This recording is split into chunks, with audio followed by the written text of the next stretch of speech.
All right, just get right into it. Question one: how would you behave if you find yourself in a conflict situation? Well, generally, I start out by trying to be patient and tolerant if possible. I mean, if conflict comes up, yeah, I'm not the most immediately aggressive sort of person, and especially minor sorts of conflicts, I can be pretty yielding. Although if something does come up, I mean, I am very sensitive, so I might watch more closely a person if there's some minor conflict. I might watch them more closely in that area.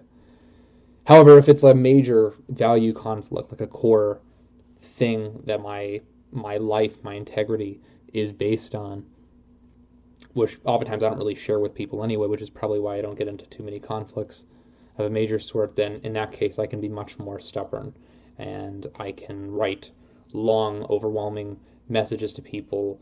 I can make very drastic decisions. If I think that maybe I can get my way, at least in a way that's still noble, because that's very important to me and that's itself part of my way, then I'll try to do that. Or if I don't think there's any chance that I could get my way in such a conflict, then I might just disassociate with something in which is causing the conflict and just do my own thing. Do I feel the emotional or physical state of a person next to me? I am very perceptive and watchful of people, and I can be very empathic. Sometimes I can actually feel people's emotion, not even just next to me. I mean, that's not really answering the question, I guess, but it feels somewhat related to me. Um, Even if they're far away, like if they're a very like-minded person that I care about, like on Facebook, even just in a kind of conversation, I can sometimes feel their emotional state. Well, I've got that feedback before, but yeah, sometimes I can feel people and emotional state so much that it can even be a bit paralyzing. Although a lot of times, like with my family or people I'm not as interested in, I might just ignore their emotional state and be inattentive to it. So I guess it's kind of on and off. Do people share their problems and experience with me? Um, when I'm just sort of walking around, I think I present kind of a closed image. I often look like someone who maybe doesn't really want to be talked to. But with friends or people I strike up relationships with, then yes, actually they often do open up to me. In fact, there's some friends I have on the internet who say that I actually know them, several people who I know them probably better than anyone in their life does in the physical world. So yeah, and then often people come to me about advice on a variety of things. Sometimes personal issues, sometimes um, technical problems in various areas in which I have expertise.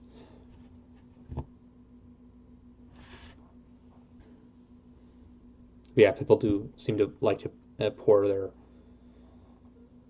troubles out onto me, and I like to help them.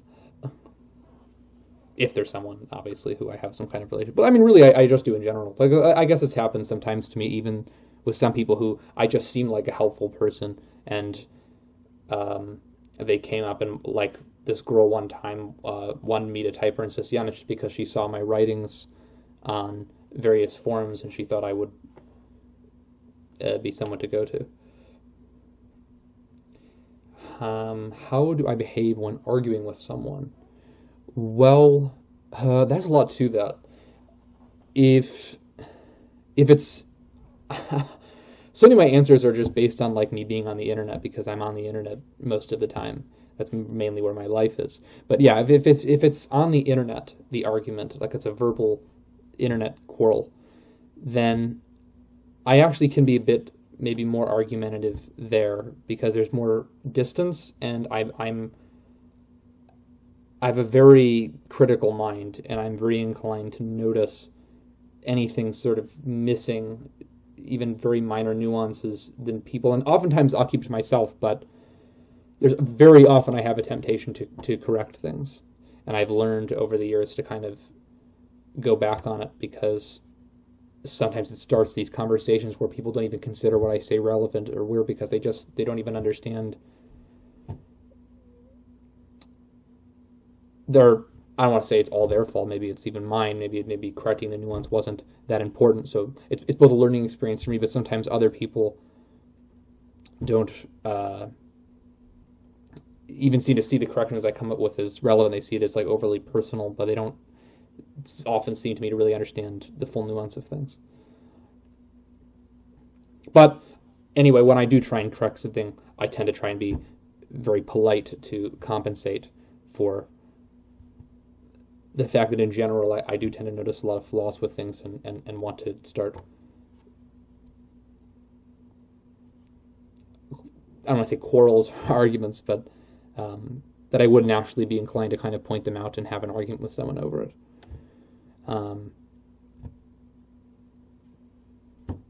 Yeah, and I mean, like I said, I can be very patient though if I don't think that I can get my point across. In that case, I'll kind of resign from the argument if I don't feel that I don't feel that I really have a chance of seriously convincing someone, unless I'm still very angry or something. Internet rage. Yeah, in person, I actually with my family, with strangers, I tend to just try to be generally restrained and polite. But because I don't really necessarily like drawing attention to myself, but in public. But with my family, I can be much more readily quarrelsome, like if they're annoying me with any minor sorts of thing, and there are many minor sorts of things they do that annoy me. Even in their case, I might even point out minor things and get angry at them for it, like noise they're making, or if they're pressuring me with something I don't want to be pressured with, and so on and so forth.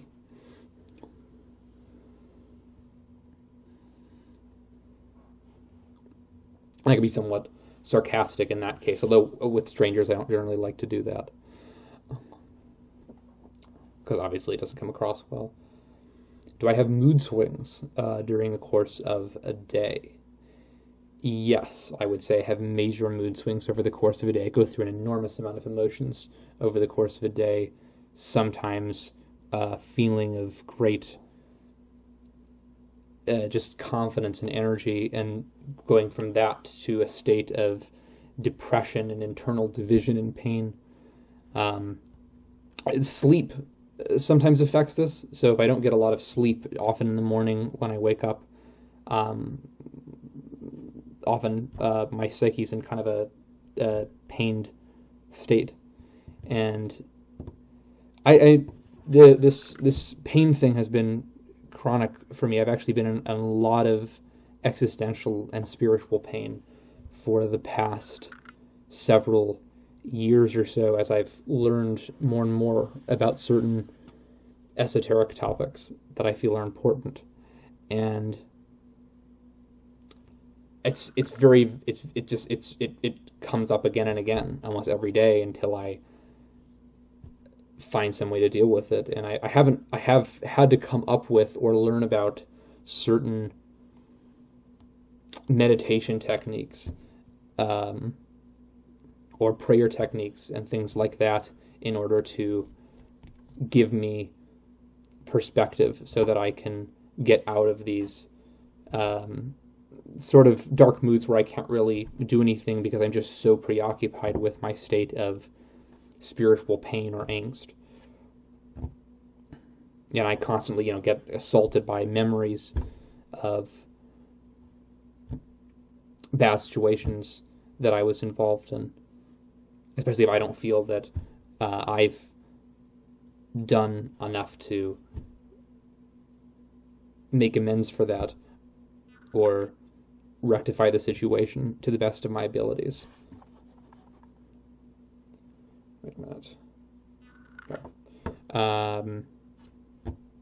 yeah, it took me a lot of effort to find various methods and techniques so that I can try and be more productive. And I'm still getting better at it, but I made a lot of progress, and I'm proud of that.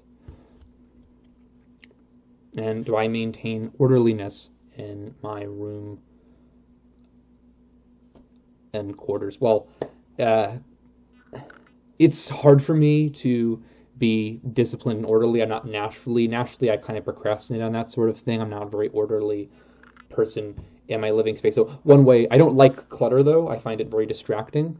So I just try to not keep very much around, particularly my office. My room is a bit more cluttered than my office. My office I try to keep basically to the essentials. So I have bookshelves, and then on my desk I try to have really only what I need so that I'm not distracted or things don't get chaotic and disorganized. And if sometimes disorder does build up, like I'll have laundry build up or things I need to organize, like papers or something like that build up, and eventually I'll just have to deal with it, and I just deal with it all at once.